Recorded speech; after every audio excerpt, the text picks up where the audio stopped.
Pengertian titrasi adalah metode perhitungan kadar dengan meneteskan titran hingga volume tertentu. Nah, di sini saya akan melanjutkan penjelasan mengenai istilah penting titrasi asam basa. Istilah penting titrasi asam basa ada 4. Yang pertama yaitu titran, larutan baku atau larutan yang konsentrasinya sudah diketahui dengan pasti.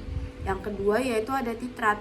Titrat adalah larutan yang dititrasi atau larutan yang belum diketahui konsentrasinya. Yang ketiga ada titik ekivalen.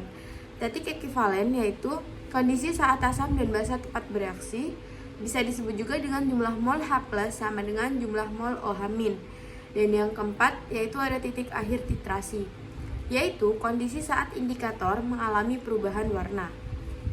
Titrasi itu sendiri memiliki 4 macam. Yang pertama, titrasi asam basa. Yang kedua, titrasi redoks. Yang ketiga, titrasi kompleksometri. Dan yang terakhir, titrasi pengendapan.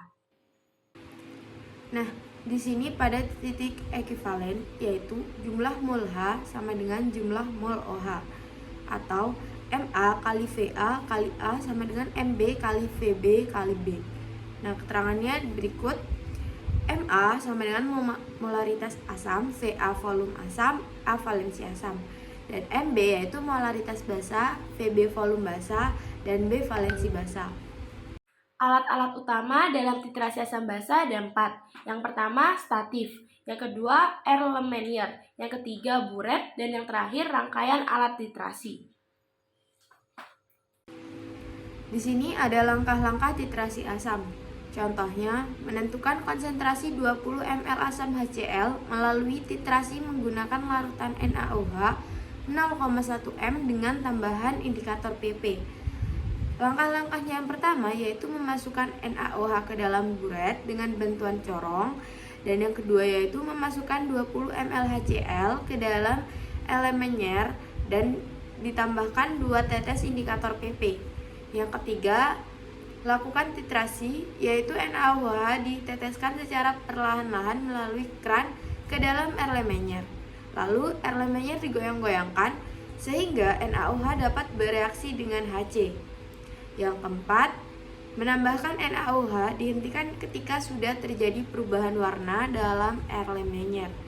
Dan yang kelima yaitu catat volume NaOH yang terpakai.